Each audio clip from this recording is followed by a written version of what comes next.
धनी सेठ का तोता मिट्ठू किडनैप हो गया। मिट्ठू को तिजोरी का पासवर्ड रटाया था, उसका मिलना बहुत जरूरी है। सेठ ने जिज्ञासु जासूस से मदद मांगी। जिज्ञासु सोच ही रहा था कि तहकीकात शुरू कहां से करें कि तभी किडनैपर कबीरा का वीडियो कॉल आया। अगर मिट्ठू चाहिए फिरौती की रकम तैयार रखना।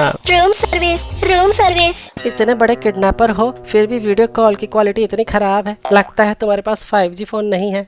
फोन तो 5G है, नेटवर्क खराब आ रहा है। Room service. पैसे मिलते ही 6G फोन लूंगा। जिज्ञासु जासूस को शक हुआ। कॉल में मिट्ठू रूम सर्विस क्यों बोले जा रहा था। तभी उसके दिमाग की बत्ती जली। हमारे इस चिंदी मोहल्ले में एक ही होटल है जिसमें रूम सर्विस हो सकती है। जिज्ञासु जासूस और सेठ दोनों पहुंचे होटल शालीन। कॉल इसी होटल से की गई है। पर इतने बड़े होटल में मिट्ठू को ढूंढेंगे कहाँ? इसमें तो हजारों कमरे हैं। जिज्ञासु और सेठ होटल में मिट्ठू को ढूंढने लगे। मेरा मिट्ठू। तभी जिज्ञासु की नजर अपने फोन पे गई। मेरे फोन में तो 5G सिग्नल पूरा आ रहा है, पर कबीरा का नहीं आ रहा था। मतलब वो किसी ऐसे कोने में छुपा है जहाँ नेटवर्क कवरेज कम है। हमें सारे कमरे नहीं ढूंढने, केवल वो कमरे ढूंढने हैं जहाँ ऑब्स्टिकल ज्यादा हो, मतलब कि 5G सिग्नल को पहुँचने में दिक्कत हो। मोबाइल सिग्नल एक इलेक्ट्रोमैग्नेटिक वेव होती है। ये वेव अगर तुम्हारे मोबाइल तक सीधे आ रही है तब तो कोई दिक्कत नहीं, पर जब ये किसी ऐसे ऑब्स्टिकल से गुजरती है जैसे कि खिड़की या दरवाजा, तो इसका कुछ हिस्सा ब्लॉक हो जाता है, लेकिन एक हिस्सा डिफ्रैक्ट करके स्प्रेड होता है। अब अगर वेव का डिफ्रैक्शन ज्यादा है तो ये सिग्नल ज्यादा स्प्रेड होगा और कमरे के कोने कोने तक पहुंच जाएगा। लेकिन अगर डिफ्रैक्शन कम हुआ तो सिग्नल स्प्रेड नहीं करेगा और कमरे में कहीं ज्यादा सिग्नल आएगा और कहीं कम। डिफ्रैक्शन टकराने वाले ऑब्स्टिकल के साइज के साथ साथ वेव की वेवलेंथ पे भी डिपेंड करता है। ऑब्स्टिकल ऐसा भी हो सकता है और ऐसा भी। अगर ऑब्स्टिकल लगभग वेवलेंथ के साइज का है तो डिफ्रैक्शन ज्यादा होगा, लेकिन अगर वेवलेंथ ऑब्स्टिकल से बहुत छोटी है तो डिफ्रैक्शन मिनिमम होगा। उदाहरण के लिए तुम किसी दूसरे कमरे में बैठे व्यक्ति की आवाज तो सुन पाते हो पर उसे देख नहीं पाते। ऐसा इसलिए होता है क्योंकि साउंड वेव्स की वेवलेंथ काफी बड़ी होती है, इसलिए वो आसानी से कॉर्नर्स पे बेंड हो जाती है। वहीं लाइट की वेवलेंथ काफी कम होती है, इसलिए वो कॉर्नर्स पे बहुत ही कम बेंड होती है और उसकी एक परछाई बन जाती है। मोबाइल सिग्नल्स में भी कुछ ऐसा ही होता है। 4G सिग्नल की वेवलेंथ 15 से 40 सेंटीमीटर की होती है, वहीं 5G सिग्नल की करीब 1 सेंटीमीटर या उससे कम।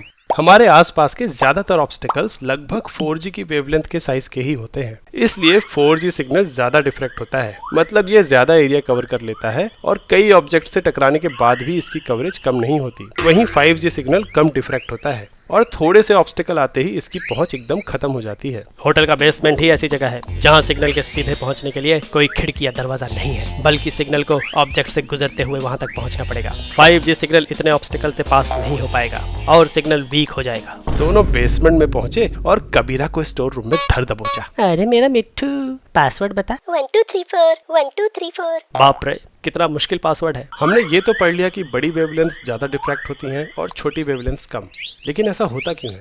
इसको एक एग्जाम्पल से समझते हैं। मान लो कि तुम्हारे घर में एक छोटी सी विंडो है जिससे 4G या 5G वेव यानी एक इलेक्ट्रोमैग्नेटिक वेव अंदर आ रही है। अगर मोबाइल टावर काफी दूर है तो ये वेव फ्रंट ऑलमोस्ट प्लेन होगा। huygens प्रिंसिपल के अनुसार वेव फ्रंट का हर पॉइंट एक वेवलेट जनरेट करता है और ये वेवलेट्स आगे कंबाइन होके एक नया वेव फ्रंट बनाते हैं। ये पैरेलल वेव फ्रंट जब तुम्हारे विंडो को क्रॉस करेगा तो इसका कुछ हिस्सा ही आगे पास हो पाएगा और इस हिस्से के हर पॉइंट से एक नई वेवलेट जनरेट होगी। जो बीच की वेवलेट्स होंगी वो तो कंबाइन होके आगे एक नया प्लेन वेव फ्रंट बना देंगी, लेकिन ये कॉर्नर की वेवलेट्स अपना एक नया वेव फ्रंट बनाएंगी जो स्फेरिकल होगा। अब डिफ्रैक्शन कितना होगा ये इन वेवलेट्स के इंटरफेरेंस पे डिपेंड करता है। इंटरफेरेंस तब होता है जब एक से ज्यादा वेव्स ओवरलैप करती हैं और कंबाइन होके एक नया वेव पैटर्न बनाती हैं। अगर वेव्स एक ही फेज में है तो ये इंटरफेरेंस कंस्ट्रक्टिव होगा और अगर अपोजिट फेज में है तो डिस्ट्रक्टिव। इस सिग्नल में हर लाइन एक वेव फ्रंट यानी एक फेज को दर्शाती है। मतलब अगर ये लाइन एक वेवलेंथ का क्रेस्ट है